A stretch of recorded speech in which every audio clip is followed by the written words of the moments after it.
What up, Wizards? It's Deb. Mtg, we like it in Magic, coming to you from the lab for a video. Don't worry, I'm not trying out a new set. It's not going to be like this forever. I've just got a lot of work that I'm doing right now, and this was like the easiest way to set up a video. But I do want to get on camera real quick and talk about something that I think is actually really important, even though you may have missed it. And that is Mark Rosewater's 2021 State of Design address. Now, I'm not going to go through every word of text that Rosewater wrote here because it's actually kind of a lengthy article, but if you want, you can read it on your own time. I'll link it in the description down there along with a bunch of other stuff, videos and whatnot. Also, like, subscribe, do all that stuff. Check these things out if you want to support the channel in various ways, but blah, blah. Self-promotion bit over. I want to go ahead and talk about some of the bullet points from this article that I thought were most important, at least, and then you'll go down there in the comments section and then you'll tell me what you thought was most important and sort of what you got out of it. We're going to have a whole discussion here. It's going to be a good video. Are you ready? I'm ready. Let's go. Now, the very first thing that Mark makes sure to mention here is how successful Magic was over the last year, despite what we all thought would not be necessarily the best year for them. But all that said, the very first bullet point in this article, once Mark gets past all of the pleasantries, is, again, that Magic sold more this year than it has in any year. I have plenty to talk about today, but I want to start with an important note about Magic at large. In the spring of 2020, we had to make a financial prediction for the rest of the year, knowing that we were in the middle of a global pandemic that showed no sign of going away anytime soon. We predicted a downturn in play and sales. After all, much of Magic play is in person. To our pleasant surprise, the last year of Magic broke records. More Magic was played and purchased than ever before in its 28-year history, and not just digitally, but physical cards as well. This last year has been a rough one for the world, but it seems Magic helped a lot of people get through it. Sometimes I wish I had a soundboard. Right now I would hit like the "aww" sound effect. It's a good, touching way to end that paragraph and all that, but you know, I think there are plenty of ways to explain why more Magic was bought and sold this year, even in print. I mean, Wizards just offered more cards this year. There were problems in terms of print run with a couple of sets, but still, we not only had the normal standard sets this year, which included Caldheim, a set that a lot of players resonated with. You know, they like the story, they like the world. What story we got? We like the world and the setting, the mechanics and all that. We returned to Zendikar, which is always going to be a pretty hotly selling set. Even Strixhaven, which wasn't the best standard set in the world, let's face it. Me of all people need to face that. It had the Mystical Archives, so that set sold like hotcakes in print. Plus, you had Commander Legends, Modern Horizons, the D&D crossover, which I'm sure is still selling very, very well. Not only that, but a bunch of different secret layers over the last year. I believe we've had like the Walking Dead secret layer, Stranger Things secret layer. No matter how you feel about those, they're probably selling like nutballs. So, you know, it shouldn't surprise us that even in print, Magic is selling a lot. But again, just because of the sheer volume of things they've made available for people to buy this year, and probably not because, oh, look at that, people played Magic through the pandemic. That's amazing. Like, no, I got emails from people all the time over the last year that were like, look, man, I got to stop playing Magic because of everything that's going on right now, but I'm going to still watch your channel, don't worry, and blah, blah. And thank you if you're one of the people that sent me those emails. I get them quite a bit. I know a lot of people in my personal life, too, that have more or less had to give up buying Magic cards. Largely due to the thing that's happening in the world. So, you know, on an individual basis, I would imagine that fewer people bought cards, but there were a lot of products for the whales this year, and that probably made up a good bit of the difference.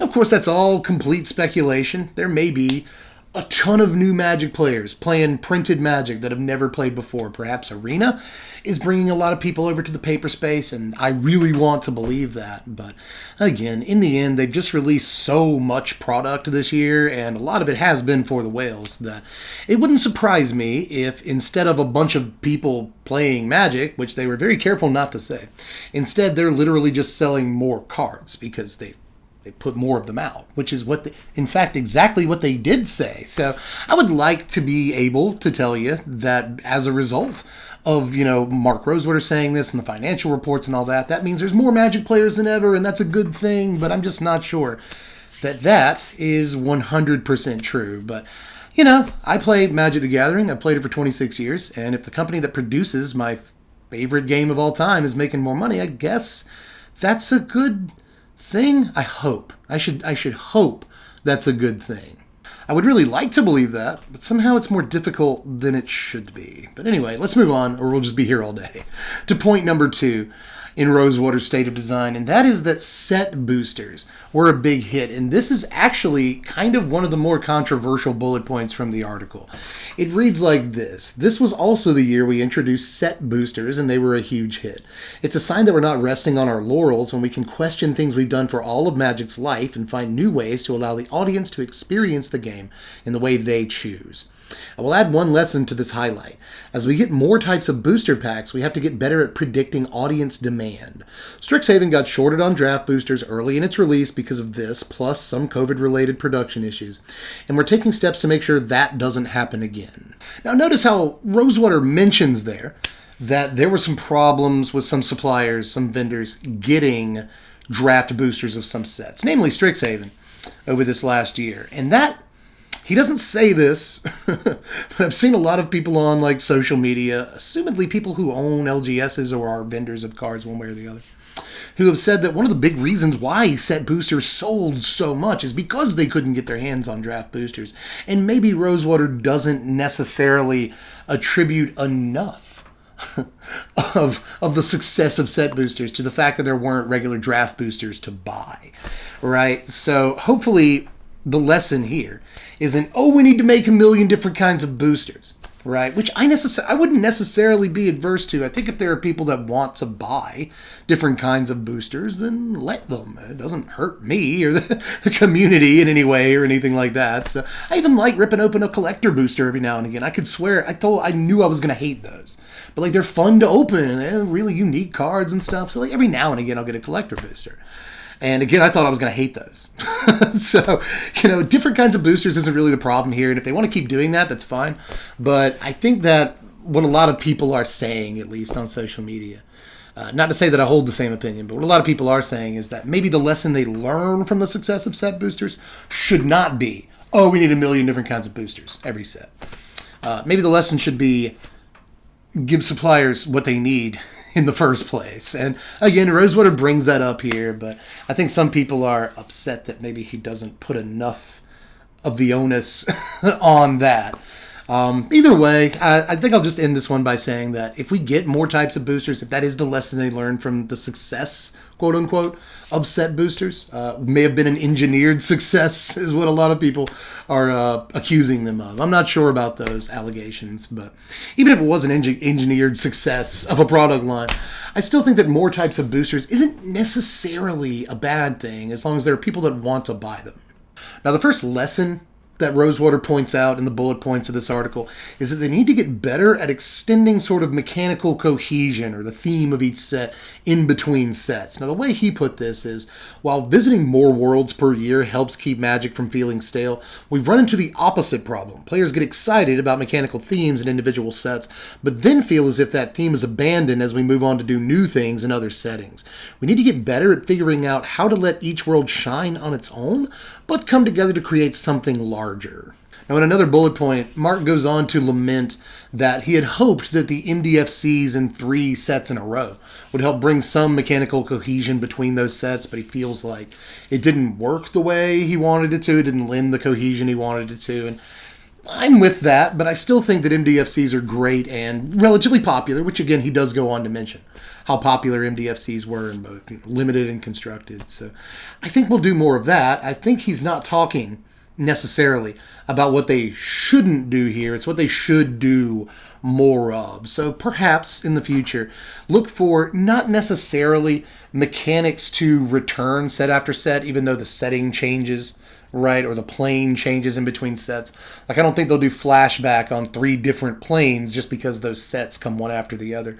What they'll likely try to do here, at least what I would assume from a design perspective, is that they'll try to have synergies between sets, although not the same mechanics, right? Like, they could have a mechanic that puts things in the graveyard in one set, and in the next set they have a mechanic that gets those things out. Just for a really, really simple example, right? So you could have a mill theme in one set that allows you to mill yourself and then do flashback, or something like an escape theme in the next set. So again, what I think he's getting at here is that they're going to try and create more sort of synergistic mechanical cohesion between sets than we had this year.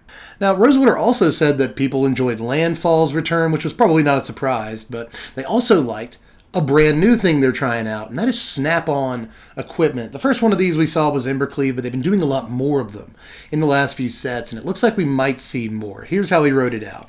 Players enjoyed Landfall's return. Landfall is one of the more popular mechanics of all time. That, along with its connection to Zendikar and the return to more aggressive costing on the Landfall cards, made most of you very happy to see the mechanic return.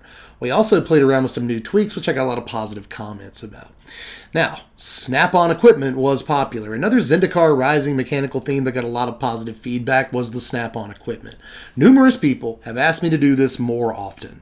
Now, this doesn't necessarily mean that Landfall's coming back again next year. It's not what it means. But what I think it does mean, in terms of the second part, is that we'll see a lot more snap-on equipment.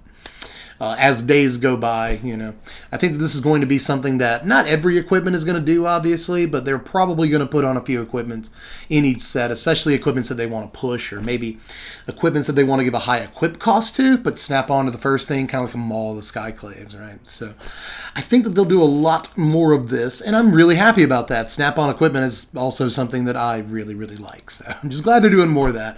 And if this means that they maybe intend to bring Landfall back in the next few years, rather than it getting such a long break again, then I'd be really happy with that too. These are mechanics that I really like. One of the other lessons that they learned from Zendikar Rising was that they didn't bring back enough stuff. There wasn't quite enough fan service in the set for the fans, and honestly, I tend to agree, but let's get to how he wrote it real quick. As this was the third trip to Zendikar and the sixth set to take place there was a lot of sadness that certain elements weren't in the set. The biggest complaint was the lack of allies. They played a major role on both the first two visits, and while Party hit similar flavor space, their absence was a source of disappointment.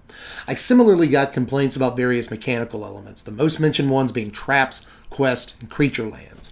Another big absence for some was the Eldrazi, which had played such a major role in the second visit. Beyond their absence, many commented they wished the set did a better job of showing the impact the Eldrazi had on the world. This is always going to be an issue on returning to Worlds for the third plus time. One other solution might be to do a little more one-off nods without dedicating an entire mechanic or theme to it. Now, how he ended the paragraph there is exactly what I thought they were going to do. Right before Zendikar Rising came out, I did a original cards I made myself that I want in Zendikar Rising. And a few of those focused on the impact the Eldrazi had on the world. I really thought we would see more of that. I was disappointed by that. I was not disappointed the Eldrazi didn't show up at all. That was fine. I didn't really want more Eldrazi in this set, but I did want to know a little bit more about the Eldrazi were there. There's got to be, that had to affect the world in numerous huge ways, right? And maybe if you dove into the story, you'd see that, but just as a player, looking at and playing with the cards, I didn't really get enough of that flavor that I really wanted, right? As far as traps and quest and creature lands, they would eventually bring back creature lands, and I think the creature lands in AFR are really good. So I guess problem solved on that.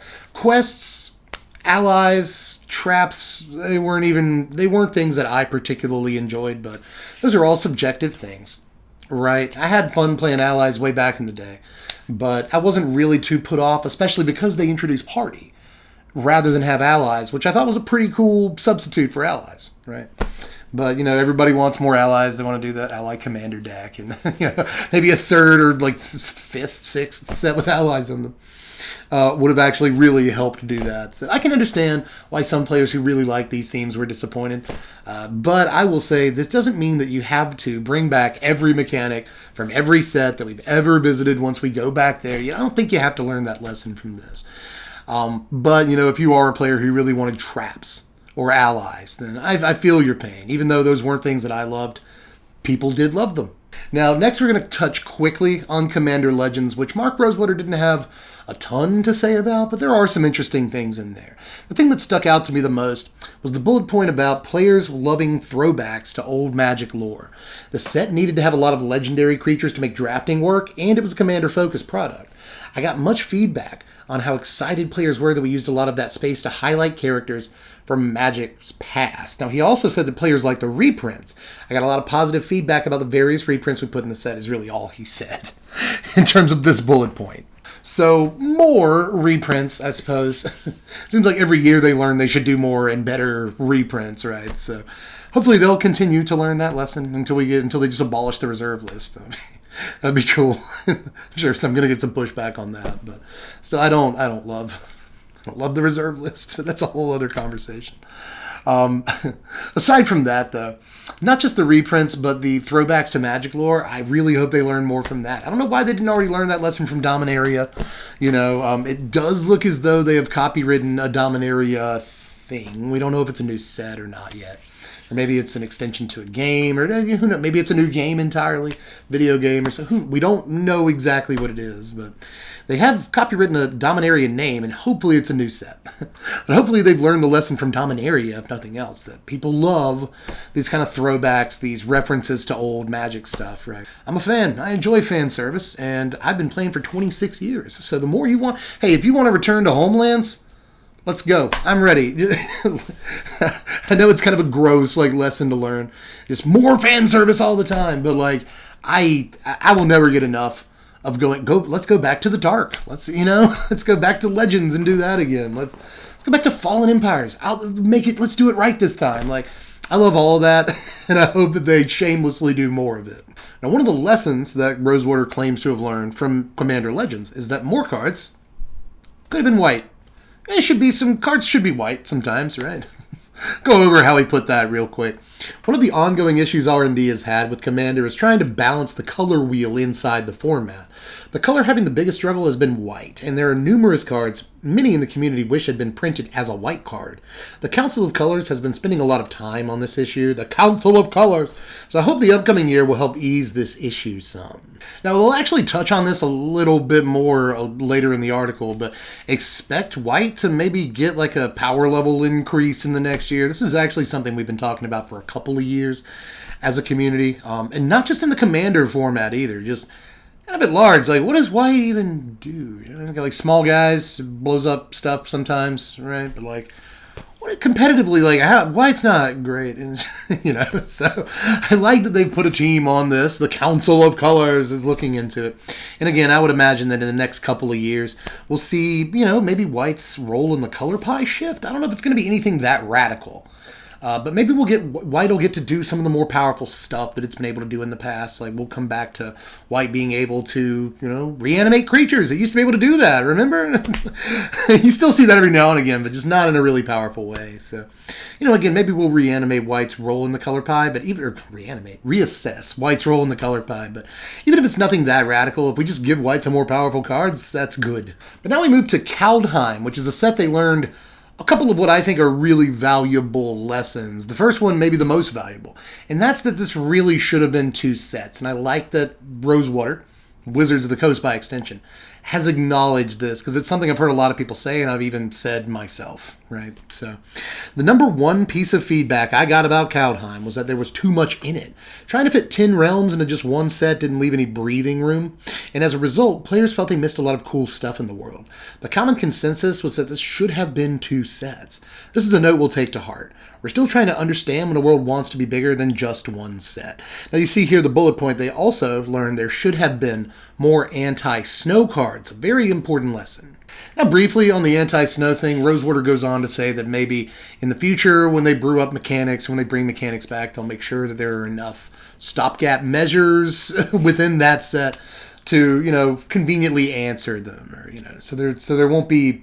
They won't go off the rails so much, Right now we're seeing in 2022 Standard, and even Standard at large in some ways, that snow is just really hard to beat. The only thing that really helps stop it is Redain, and it doesn't stop it entirely. So, why not run snow 90% of the time? in most decks, why not run snow? So you can play Frostbite, Blizzard Brawl, or Faceless Haven, which is probably the best snow card. Blood on the Snow. There's just so many good snow cards. You might as well run Snowlands, and that's probably not what they wanted in the end. So you would think they would have learned that lesson with Adventures, because I'm pretty sure last year's article said the same thing about Adventures. We should have figured out a way to stop an obviously ridiculous mechanic. Should have been more ways to answer that. Yeah. So maybe they'll actually learn the lesson this year instead of just, another busted mechanic there are literally 0 answers to. That would be nice. But as far as the first thing he said, that this should have been 2 sets, again, I'm just glad they acknowledged it. I really enjoyed Caldheim. I love the sort of lore of it. And this could mean, you could take this to mean that we'll go back to Caldheim someday. I think we will. I mean, whether it's 5 years, 10 years, 3 years, 12 years, we'll go back to Caldheim. This is a set that a lot of people really liked, myself included. Loved the lore. Rosewater goes on to mention a little bit later in the article that a lot of people didn't like, that the gods in Caldheim, there's like a one-for-one IRL analog to those gods in Norse mythology. I love that. I thought it was cool. I love that there's a Loki, you know, there's an Odin, and like that's really cool to me. There's a Thor, you know, like that's just super awesome. I actually really, one of my favorite things about it is that like they really crib from Norse mythology. Why did I mispronounce mythology twice now? But they really crib from it in like a super obvious way, and I actually really liked that. So I don't know, just my 2 cents, I guess. But, you know, hopefully we go back to Caldheim soon, and even if we don't do that, then hopefully they just learn the lesson that some sets just need to be 2 sets. You don't have to do this thing where like every set is 3 sets, you know, or every plane is 3 sets. Every plane is 2 sets. Every plane is 1 set. You don't restrict yourself in that way. If a plane wants to be 2 sets, just let it be, but it doesn't have to be. But it doesn't have to be 1 set either. You don't restrict yourself. And Caldheim is one of those planes that I really would have liked to see 2 sets for. But there's a lot of those. This year, like Strixhaven, I would have actually really liked to see 2 sets of that. And I think there's enough design space to do it. Now let's get on to the highlights and lessons learned from Strixhaven. And the first one is pretty much the most obvious. Players love the Mystical Archive. The bonus sheet was a hit on every vector. Players love the access to reprints. They love the impact it had on draft, shaking things up. They love the booster fun variants. The big takeaway is that bonus sheets are a potent tool that we need to be making more use of. You also see there that players enjoyed having a Spells Matter set. Now, Rosewater does in here say that it is difficult to engineer a Spells Matter set without screwing everything up, but in the future, they will do more of this, hopefully. Now, first of all, the Mystical Archive, like, it's kind of a duh, like an obvious thing, you know.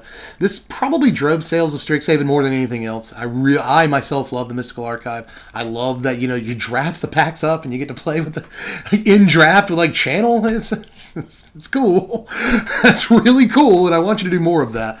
I know that this is, some people were like, oh, this is money grubbing, or, you know, this is, you know, gross because it'll sell packs. I'm not really sure what the argument was. I mean, I am very much a skeptical of big corporations kind of guy, but even I was like, no, this is good. What they're doing is, yeah, it'll sell more packs. That's fine. That's a fine side effect of Mystical Archives.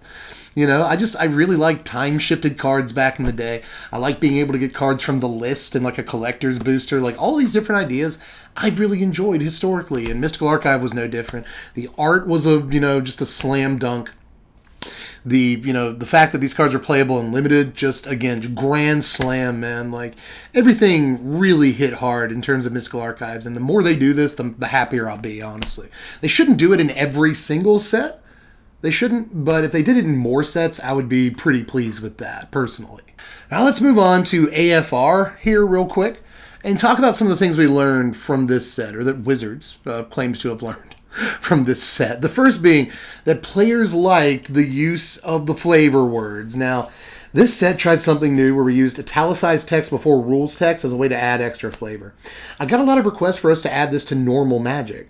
While it's not necessarily off limits to expansion sets in the Magic multiverse, I think we plan to use it as a tool more for product sets and other properties like Universes Beyond, as it's a valuable way to capture particular flavor that doesn't easily work as the card's title, something that is much needed in properties that weren't built for Magic. Okay, so later on in the same article, he acknowledges that some people didn't like flavor words. Now, at first, I was a little resistant to flavor words. I thought they were just kind of dumb, honestly. But the more I see them, the more I'm like, it's kind of cool. It's a little cool that, like, I don't know, like your 6-drop dragon or something, like, has a special attack. I don't know, there's something about that I think is, like, kind of neat. And especially, I love that he's talking about doing it for, like, Universes Beyond products. Like, just as an example, you don't have to do this, Wizards. It's just like the first thing I thought of that came to my mind. Is let's say you do like Universes Beyond Dragon Ball Z, right? So, or any anime. Any anime fits into this category. Like any property where there are attacks that have names, right? Like, normally the way you would do that is you'd make a Goku card for Universes Beyond, and you'd make like a Kamehameha card, or a Super Saiyan card, or a Spirit Bomb card. You still do that if you wanted to do Universes Beyond Dragon Ball. You don't have to do this, Wizards. You don't have to, but still. This way, you can make a Goku card, and he has Kamehameha, right? And he's just like, I don't know, give him +X or deal X damage to a target or something like that. And it's, all it really is X and maybe a red or something, whatever Goku is. A red, white, X, red, white, deal X damage to target player, creature, I don't know. But you call it Kamehameha. I mean, you could do that, but that still leaves you design space to have a card called Spirit Bomb or a card called Super Saiyan or whatever. And again, I'm just using DBZ as an example, but there's a million properties that work exactly like this, where this kind of gives you the ability to, put stuff on a card that is pertinent to a character without having to go too far into like the design space of it. You know what I mean? Like, and without having to make it a whole mechanic. I like that. And I like that instead of sort of the compromise he's made here, it sounds like, is that instead of doing this on normal Magic product throughout the year, we're just going to do it on special stuff. And that's good. That sounds, I don't know, it's a good compromise to me. But again, as time goes by, these flavor words don't bother me near as much as they used to, and I don't even really know why they bothered me in the first place. Flavor words are okay.